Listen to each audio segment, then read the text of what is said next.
جب مرغا اذان دے بارش ہو تب دعا کرو، مرغ اذان دے بھانگ دے تب بھی دعا کی قبولیت کا وقت ہے، اس وقت بھی دعا قبول ہوتی ہے۔ پھر اس کے بعد کبھی کبھی ایسا ہوتا ہے، آپ کو بس اب بات ختم کرتا ہوں، ٹائم ہو گیا ہے۔ کبھی کبھی ایسا ہوتا ہے کہ آپ کے دل میں بڑی رقت آتی ہے، کبھی دیکھنا ایسا اتفاق ہوتا ہے، دل زیادہ عبادت کو چاہتا ہے، دل کبھی رونے کو کرتا ہے، آنکھ میں آنسو آنے لگتے ہیں، یعنی دل نرم ہو جاتا ہے۔ تو حدیث پاک میں آتا ہے جس وقت دل نرم پڑ جائے اس وقت دعا کرنے کو غنیمت جانو، کہ اس وقت جو دعا کی جاتی وہ فوراً قبول ہوتی۔ آپ سے گزارش ہے، اور بھی عنوان بہت باقی ہے ابھی، لیکن اس عنوان کو ہم مزید آگے نہیں بڑھائیں گے کیونکہ ہمارا مقصد پورا ہو گیا۔ ترغیب دلانا تھا دعا کر، اور میں سمجھتا ہوں کہ اتنی چیز کافی ہے ایک مومن کے لیے کہ وہ دعا کرنے پر اس کو ابھارنے کے لیے کافی ہے۔ ہر وقت دعا کرتے رہو۔ مسافر کی دعا کبھی رد نہیں ہوتی، مسافر کی دعا کبھی رد نہیں ہوتی۔ اسی طرح بیمار کی دعا رد نہیں ہوتی، بیماروں سے دعا کراؤ، مسافروں سے دعا کراؤ، ماں باپ سے دعا کراؤ۔ فاروق اعظم مدینہ منورہ کے چھوٹے چھوٹے بچوں کو کہتے تھے میرے لیے دعا کر۔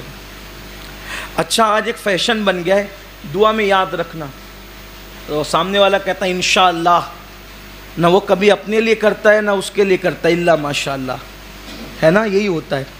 ایسا نہیں، جب بھی آپ سے کوئی دعا کی گزارش کرے آپ فوراً وہیں اس کے لیے دعا کریں۔ اور دعا کرنے کا طریقہ بتا دیتا ہوں، ہوشیاری کرو تھوڑا سا، کہ جب دعا کرو تو اپنے آپ کو شامل کر لیا کرو۔ کیسے؟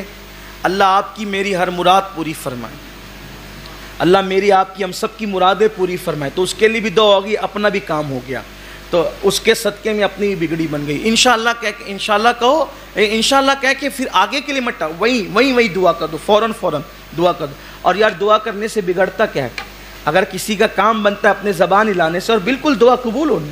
اور ایک بات یہ تنبیہ کے طور پہ یاد رکھنا، جب دعا کا اثر قبول ظاہر ہو نا، کہ دعا قبول ہو جائے، جب دعا قبول ہو جائے تو جب کوئی کہتا ہے نا ماشاءاللہ آپ کی دعا سے بیٹا ہو گیا، تو آدمی اندر پھولتا ہے، دیکھا میری دعا سے ہو گیا۔ نہیں، یہ مشرکوں کی علامت ہے، یہ مشرکوں کی علامت۔ اللہ قرآن میں کہتا ہے جب ان پہ مصیبت آتی ہے تو دعا کرتے ہیں، اور جب دعا قبول ہو جاتی ہے تو اس کو اپنی ہوشیاری سمجھتے ہیں، اس کو اپنا عمل سمجھتے ہیں۔ بلکہ جب دعا قبول ہو جائے تو یہ کہو کہ میں تو اس قابل نہ تھا، کریم نے کرم کیا کہ اس نے قبول کر لیا، اس نے کوئی اس کا کرم ہے، اس نے قبول کر لیا۔ اپنا عمل مت سمجھو، اپنی ہوشیاری مت سمجھو، اپنا تقوی مت سمجھو، اپنی پرہیزگاری مت سمجھو، اس کا کرم۔ ارے وہ رد کرنے پر آئے تو بڑے بڑے متقیوں کی رد کر دے، اور اگر وہ قبول کرنے پر آئے تو پھر فرعون کی بھی قبول کر رہا ہے نا۔ آپ نے ابھی سنا فرعون کی بھی سن رہا ہے وہ۔ اس لیے یاد رکھنا، دعا کی قبولیت کو اپنا عمل مت سمجھنا، اپنی ہوشیاری مت سمجھنا، اپنا تقوی مت سمجھنا، اس کا کرم اور خالص اس کا کرم۔ یہاں تو حالت یہ ہے کہ اگر دعاؤں سے بچے بھی پیدا ہو جائیں تو بھی مائک پہ کھڑا کرتے ہیں کہ ذرا بتاؤ کہ کتنے بچے ہماری دعا سے پیدا ہو، کتنوں کو رشتہ ہماری دعا سے ملا۔ یہ انسان کہتا ہے آپ کو کیا حق ہے؟ یہ کیوں نہیں کہتے کہ اس نے کرم کیا ہے تو بگڑی بنی ہے؟ اگر وہ کرم نہ کرتا تو کوئی اس پہ جبر تھا؟ اس لیے خبردار خبردار۔ اور پھر دعائیں کراتے رہو۔ فاروق اعظم چھوٹے چھوٹے بچوں سے دعا کر، بوڑھی عورتوں سے دعا کراؤ، بوڑھوں سے دعا لو، اس لیے کہ جو کام ہزاروں سال کی محنتوں سے نہیں ہوتا وہ کام دعاؤں کی برکت سے ہو جاتا۔ کثرت سے دعا کرو، کثرت سے دعائیں لو، اور حتی الامکان بد دعا لینے سے بچو، اس لیے کہ دعائیں بھی قبول ہے، بد دعائیں بھی قبول ہے۔ یاد رکھنا زندگی میں ہمیشہ دعا لینے کا کام کرنا، کبھی بد دعا لینے کا کام نہیں کرنا، اس لیے کہ دعائیں بگڑی بنا دیتی ہے اور بد دعائیں بنی باتوں کو بگاڑ دیتی ہے۔ اور کثرت سے دعا کرو، خاص طور پہ نماز کے بعد، راتوں کی تنہائیوں میں، مغرب بعد بھی دعا جلدی قبول ہوتی، فجر سے پہلے تہجد کے وقت بھی دعا جلدی قبول ہوتی۔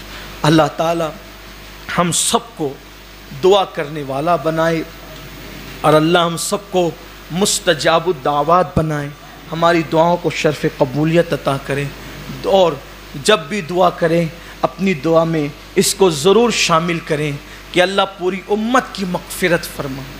کیا کہیں گے؟ اللہ پوری امت کی مغفرت فرما۔ یہ جملہ کہنے سے، اتنا کہنے سے کیا فائدہ ہوتا ہے پتہ ہے؟ کہ حضور کی امت پہلے دن سے لے کے آخری دن تک جتنی ہے، اللہ سب کی تعداد کے برابر آپ کو نیکی عطا فرمائے۔ کتنی بڑی بات ہے۔ اور پھر یہ دعا کرو اللہ پوری امت کا بھلا فرما، پوری امت کو خیر عطا فرما، یعنی اپنی دعاؤں کے اندر پوری امت کو شامل کریں، اپنی مرادیں بھی مانگیں۔ اللہ سے دعا ہے کہ اللہ تعالی ہمیں دعائیں کرنے والا بنائے، ہماری دعاؤں کو قبول فرمائے۔ اور جب دعا مانگو تو یہ دعا بھی خاص مانگا کرو کہ اللہ ایمان پر خاتمہ نصیب فرما، ہماری نسلوں کو ایمان نصیب فرما، ایمان و سنت پر استقامت عطا فرما، اہل سنت کے سچے مسلک پر ہمیں استقامت عطا فرما۔